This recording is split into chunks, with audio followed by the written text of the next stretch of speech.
There is a plant growing along the fence line at the back of your garden right now. It may be pressing against the wall of your garage.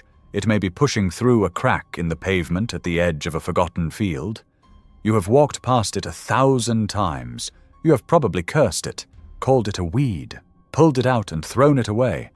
And in that moment, you discarded a plant that contains twice the iron of spinach, more calcium per gram than a glass of milk, a complete protein profile that rivals legumes, and a documented medical history stretching back more than 2,000 years. Not ancient folklore, not anecdote, documented, tested, proven. In 1915, the German Empire, strangled by a British naval blockade that had cut off its cotton supply, commissioned the manufacture of military uniforms from the fibers of this plant. By 1918, they had produced 2.7 million uniforms. Shirts, trousers, field packs, the entire textile output of a nation at war, stitched from a plant that grows in ditches. Ancient Greek physicians prescribed it for joint pain and internal bleeding. Roman soldiers carried it north across Europe and beat their own limbs with fresh bundles of it to treat arthritis, a practice so common it earned its own medical name. Bronze Age Danes were buried wearing it, and then in the span of a single century, it vanished from medicine, from textile mills, from the kitchen, from memory. Not because it failed, because it succeeded without profit. The archive opens in the Bronze Age, in a burial mound on the Jutland Peninsula of Denmark, where the dead were wrapped in cloth woven from the plant you just threw away. This is the story of Urtica dioica, the stinging nettle. It grows on every continent except Antarctica. It reaches 5 feet in height along river banks and forest edges. Its leaves are serrated, dark green, almost aggressive in their vigor. And its name, Urtica, from the Latin urere, to burn, tells you exactly what happens when you touch it unprepared. The sting is a chemical cocktail: formic acid, histamine, acetylcholine, and serotonin, delivered through hollow silica needles finer than a human hair. The reaction is immediate, burning, and lasts for hours. That sting, it turns out, is also medicine. But we will come to that. What matters first is this. For the majority of recorded human history, before the chemical industries of the 20th century arrived to classify it as a weed and replace it with patented alternatives, stinging nettle was considered one of the most useful plants on Earth, one of the most nutritious, one of the most medicinal, one of the most structurally valuable. It didn't lose that status because science disproved it. The archive opens. The oldest confirmed record of human nettle use comes not from a written document, but from a grave. In the Jutland Peninsula of Denmark, archaeologists excavating Bronze Age burial sites discovered fragments of woven textile pressed against the bones of the deceased. The analysis was meticulous, and the findings were unambiguous. The cloth was nettle fiber.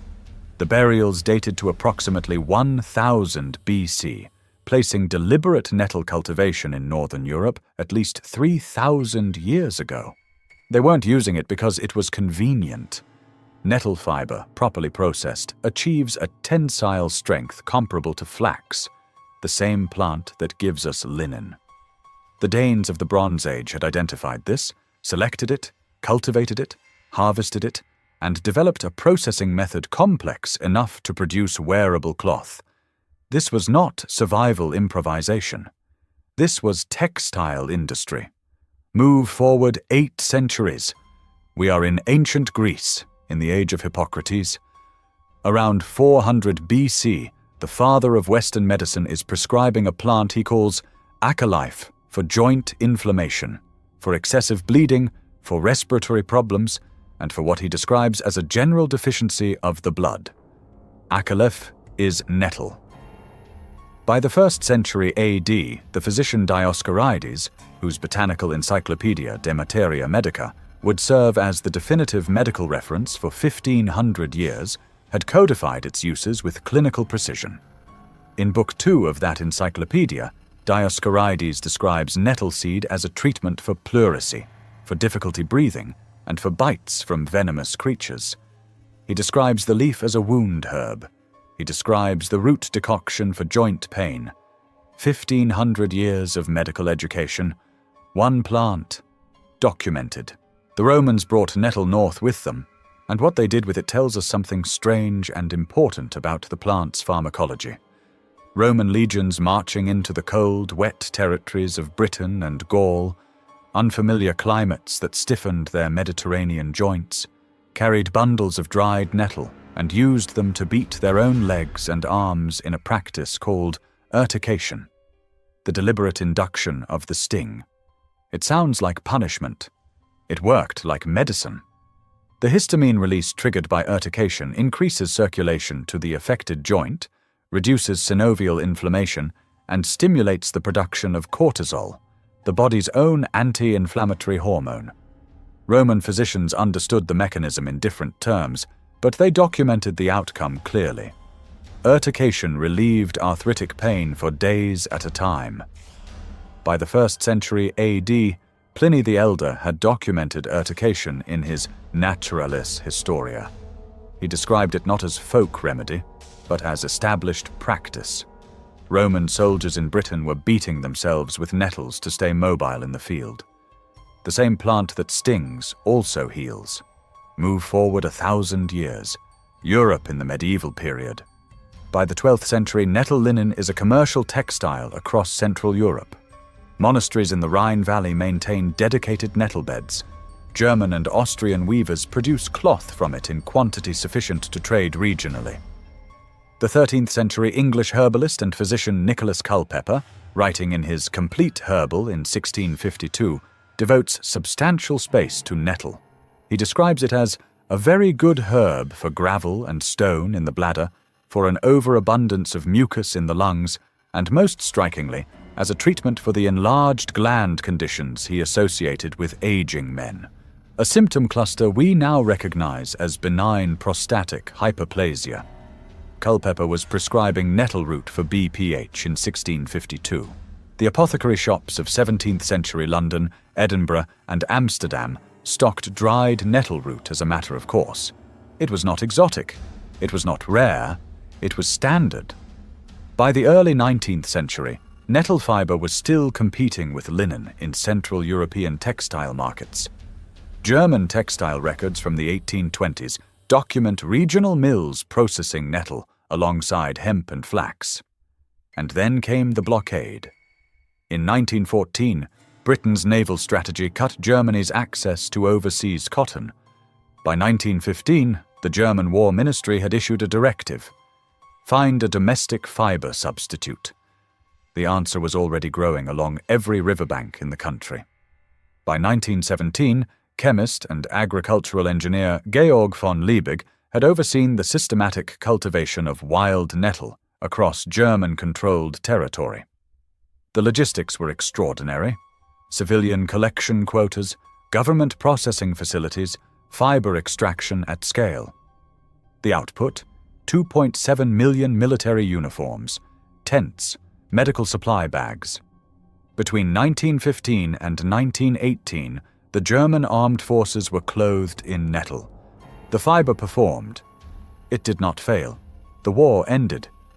And so did interest in nettle cloth. After 1918, the cotton industry, backed by American capital and the emerging petrochemical complex, rebuilt global supply chains at speed. Cotton was cheap again. Cotton could be grown in vast monocultures on flat, machine-harvestable land. Cotton responded to the new nitrogen fertilizers that the Haber-Bosch process had made available. Cotton could be owned through land, through seed, through industrial infrastructure. Nettle could not. Nettle thrives on marginal land, disturbed soil, riverbanks, the edges of fields. It doesn't need irrigation. It grows without fertilizer. In fact, it prefers soil neglected by agriculture. It spreads by rhizome and seed and needs no replanting. A farmer who establishes a nettle bed creates a perennial crop that returns year after year on land no cotton company could profitably claim, requiring inputs no chemical company could sell. By the 1930s, European agricultural policy was actively discouraging nettle cultivation. It was reclassified, not through formal decree, but through institutional neglect, as a weed. Extension services stopped mentioning it. Agricultural colleges stopped studying it. The textile applications were quietly set aside. The medicinal abandonment took longer, and it tells a more specific story.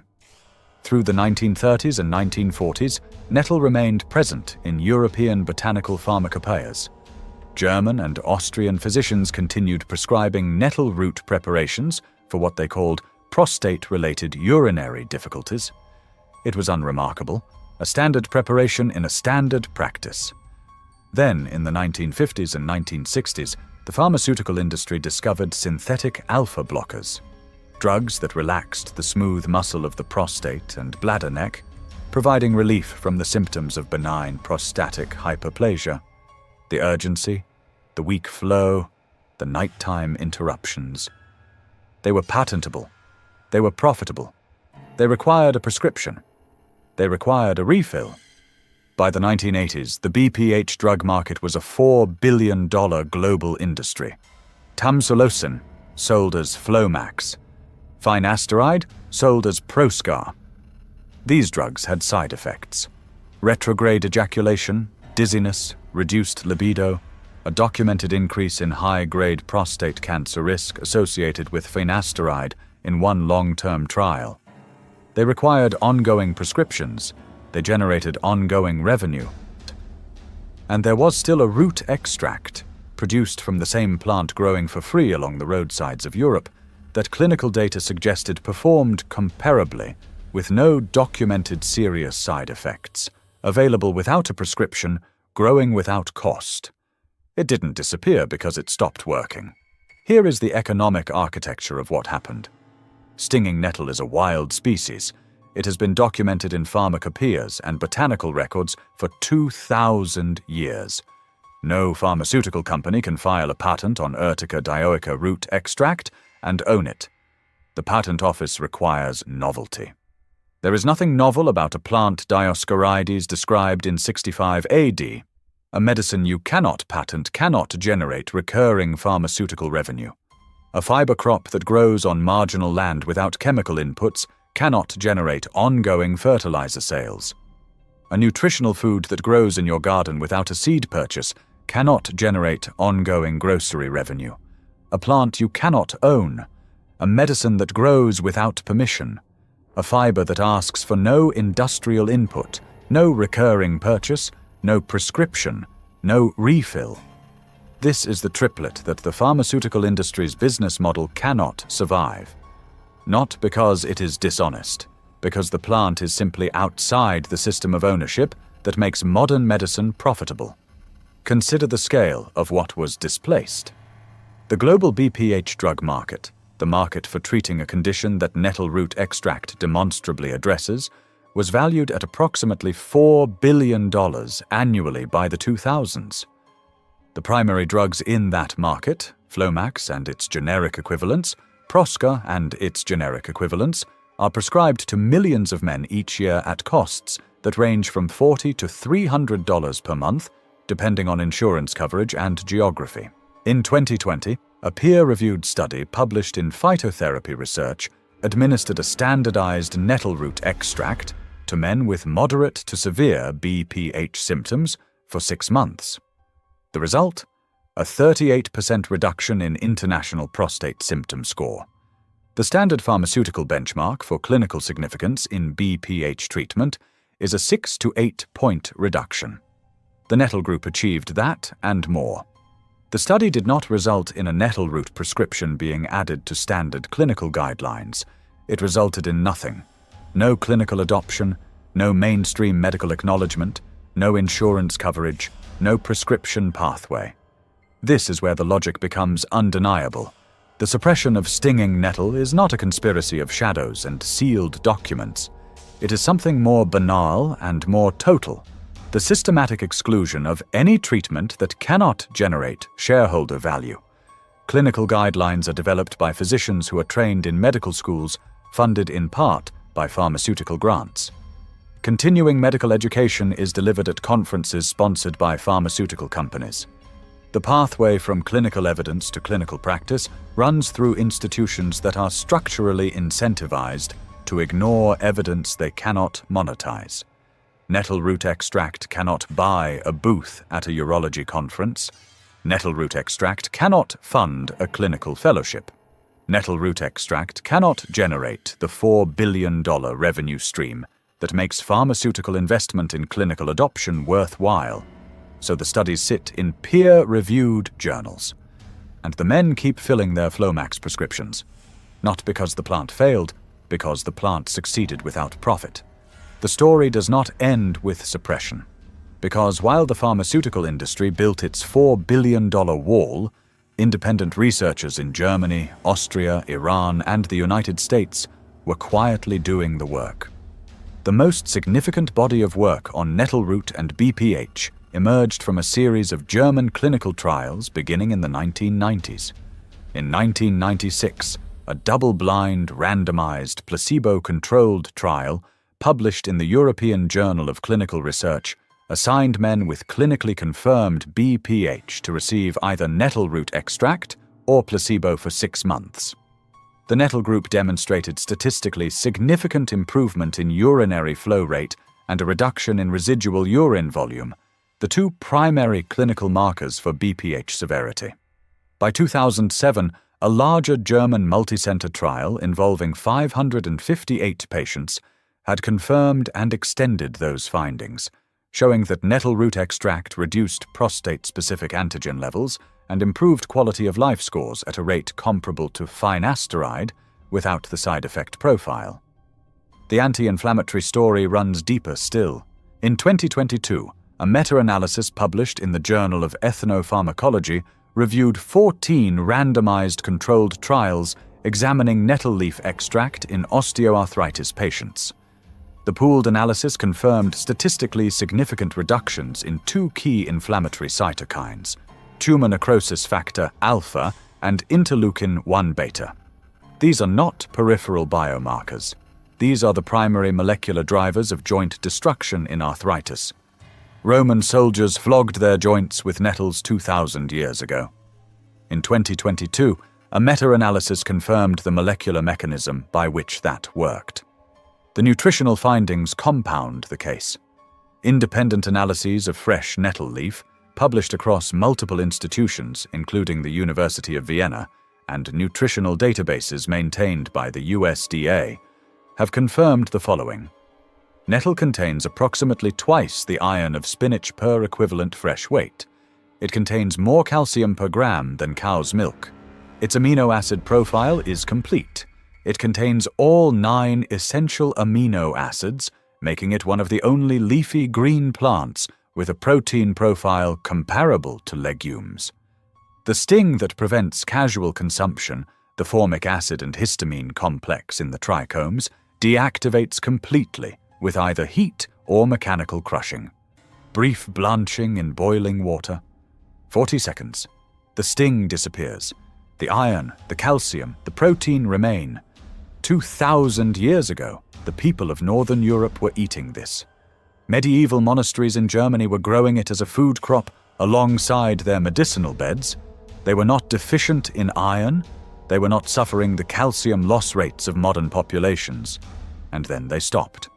Stinging nettle is not gone. It never went anywhere.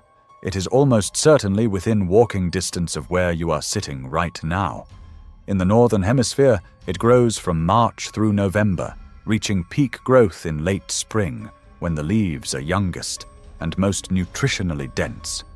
Identification is straightforward once you know the signature. Look for upright, square-stemmed plants growing in dense clumps, reaching knee-to-waist height by midsummer.